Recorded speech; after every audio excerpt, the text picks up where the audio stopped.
And I remember some of the first players you started to work with were Yogi Ferrell at Yeah, Indiana. He was at yeah, Indiana University, and yeah, then Evan Turner, he was at Ohio State. yeah, So, how did that happen? How did that connection come back?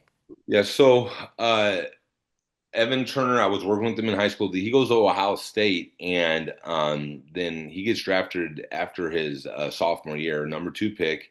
And I didn't work with him because by the time I got out of coaching at Mississippi State, he was already in the NBA and he was with the Okay. Philadelphia 76ers.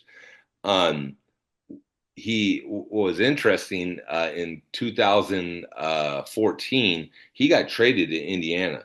And so I was like, oh, this is my opportunity. We could reconnect. And we did reconnect, but we didn't get in the gym. Hmm. It was after the trade deadline.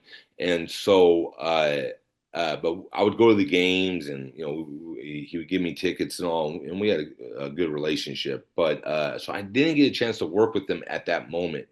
And then after his 25, 26 games with the Pacers, he was a free agent and then he went and signed in Boston. So I didn't ever get back working with him at that point. I did eventually. And then Yogi Ferrell, with the high school, he went to the high school that I was coaching at, but I didn't coach him. Hmm. And there was a player that was on the team, and he was just a physical beast, 6'3", 190, and we really worked hard. And he's still one of the hardest workers I've worked with. And we went to work on his shooting, and we changed his mechanics. And his sophomore year, he only shot three threes because he was told not to shoot. His junior year, he had multiple games of three or more threes made. And the state championship game, he played well, and Yogi Ferrell was at the game, and Yogi Ferrell asked one of the other former players, was like, "Hey, who does he work with?" Like, I remember him as a freshman, and he couldn't shoot, and he just wasn't.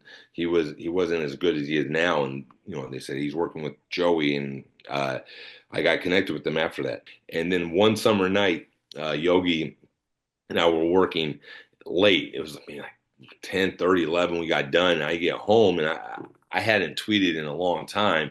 And all of a sudden, my phone is just blowing up with these Twitter notifications. And I was like, man, what's going on? I look at my notifications, and Yogi said, I'm going to start calling Joey Burton the shot doctor.